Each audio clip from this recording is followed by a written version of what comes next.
Colonial America's wealth wasn't built on freedom.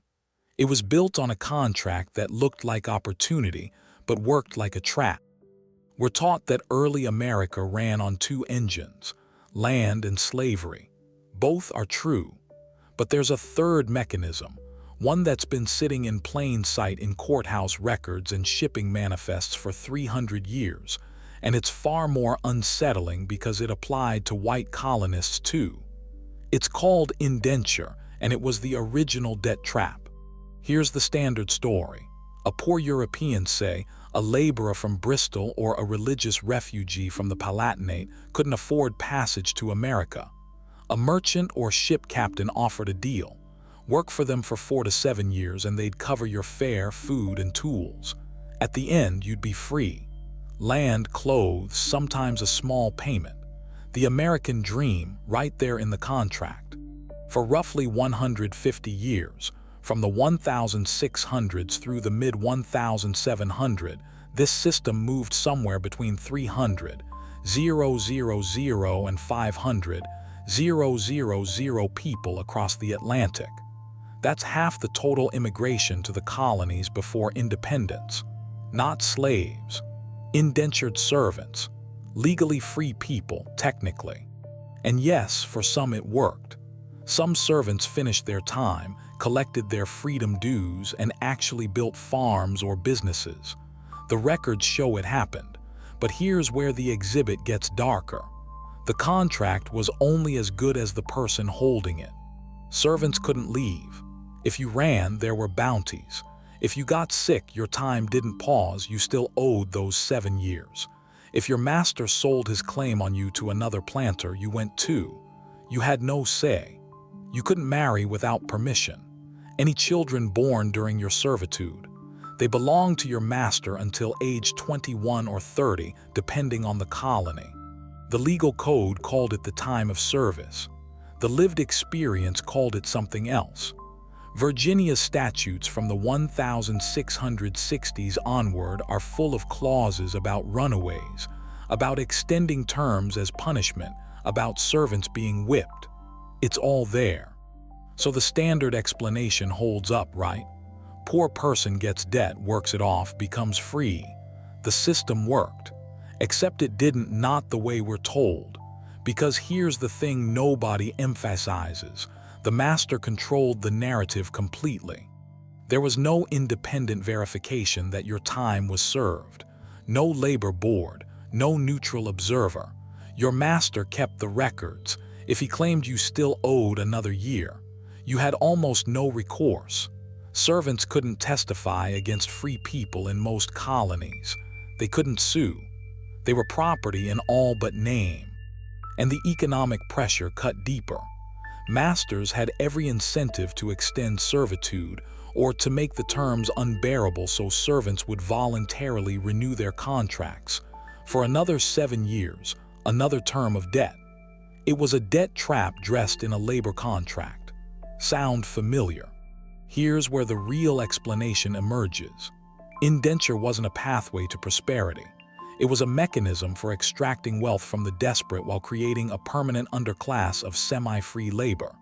The colonists needed workers. They couldn't afford to buy African slaves in huge numbers at first. The slave trade was expensive and limited. But they could import poor Europeans for a fraction of the cost, use them up, and discard them. The numbers prove it. In Virginia, by the 1680, about 75% of the population was either enslaved or had been indentured. Most of the colony's wealth came from tobacco. Most of that wealth was extracted from bound labor, some African, but a huge portion European. The system didn't distinguish much in practice. And when freed servants finally finished their time, most couldn't afford land. Planters had bought it all. So these newly freed people became tenant farmers, day laborers, or drifters. The contract had ended. The debt had not. They were still trapped, just in a different way. This is the dark irony. By the early 1700s, planters realized something crucial. Indentured servants were dangerous. Once freed, they were angry, landless, and organized. They'd fought in Bacon's rebellion in 1676. They were becoming a political problem, so the colonies pivoted. They started buying enslaved Africans in massive numbers. Slavery replaced indenture, not because it was more efficient, though it was, but because it was permanent. You couldn't free a slave and have to worry about his vote. Indenture didn't disappear, it just became racialized. The same debt mechanisms, the same lack of oversight, the same power imbalance, now applied almost exclusively to Africans and their descendants. The contract simply became permanent. So what does this history mean for us? It shows us that debt, as a legal instrument, has always been about control. It doesn't matter whether it's written in 1680 or 2024.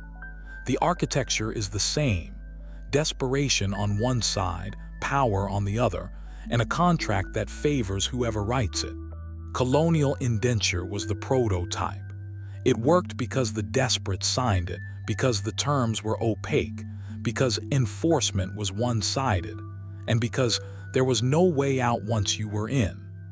The system generated enormous wealth for planters while impoverishing everyone it touched. Understanding this history isn't about blame, it's about pattern recognition. When you see a debt contract today, whether it's a payday loan, a BNPL agreement, or a student loan, you're looking at the same basic structure that moved 300,000 people across an ocean and built a nation on their labor. The details change. The mechanism doesn't. That's why this history matters. Not to condemn the past, but to see the present clearly. This video is for educational and informational purposes only and is not financial advice. Always do your own research. Subscribe so you don't miss the next deep dive into how financial systems were engineered and how they persist today. This video is for educational and informational purposes only and is not financial advice. Always do your own research.